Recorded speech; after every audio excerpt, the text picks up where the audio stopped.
Joining us now is Shira Toeplitz, politics editor for Roll Call. Shira, let's start with the NSA. Germany loves it some privacy, and in light of the recent NSA revelations, a group of protesters rallied in front of Obama's visit with signs that read, "Yes, we scan," and in an amusing translation, "All your data is belong to us."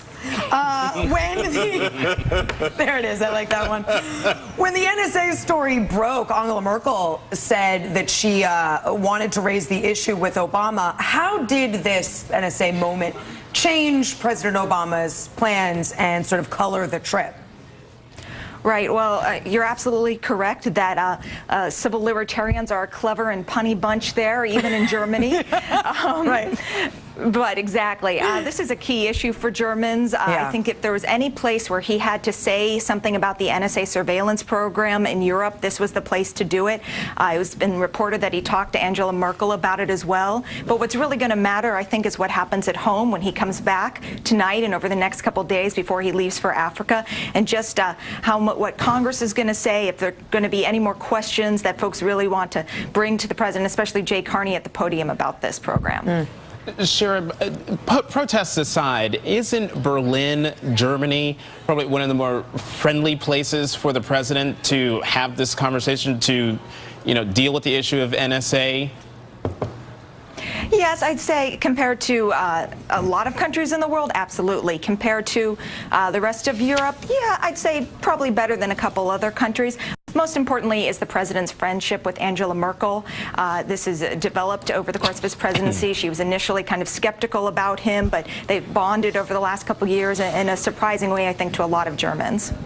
Sure, it used to be we'd have a G8 and we'd get something substantive out of it, a trade agreement or something. Nowadays, it seems like it's just a photo op. Is it just me, or is it less substantive, and why so? I think this was certainly one of the least productive G8 meetings we've seen in a couple years. Obviously, the trade agreements didn't really go very far, and I know there were some issues European leaders wanted to bring up along the lines of trade agreements that didn't get hashed out. And a part of this, I believe, is because the economy in Europe and America is still staggering in a lot of ways, and when leaders like this are dealing with a staggering economy at home, it's really hard to bring these issues in an international setting.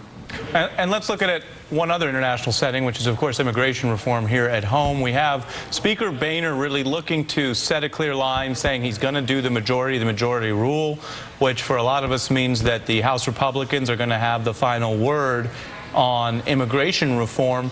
Do you think, from your sort of political analysis down there in D.C., that this is real, that this is a true line that's being drawn, or is this a desire by him to exert leverage now while the Senate's still moving so that he actually can get something that he could move through his caucus? I think you're exactly right about the latter. I think he's drawing the line in the sand right now, saying if the Senate doesn't put in a very big effort on border security, a huge issue for House Republicans and many Senate Republicans, conservative Senate Republicans, this won't stand a chance in my caucus. And Boehner has to do this, especially because he has violated the Hassert rule, which is kind of a guideline in the Republican caucus that says you can't bring something to the floor for a vote without a majority of the caucus's support. He's violated this rule before, and he has to say now, I'm not going to do it, because if he were to say otherwise, or at least hint that he might be open to bringing an immigration bill to the floor without his full caucus's support, he'd be in big trouble with them. Right. It's a rule that's starting to look more like a habit, and he wants to hold the line there. Shira, thanks for giving us some of your time today. Absolutely. Next up, the issue that's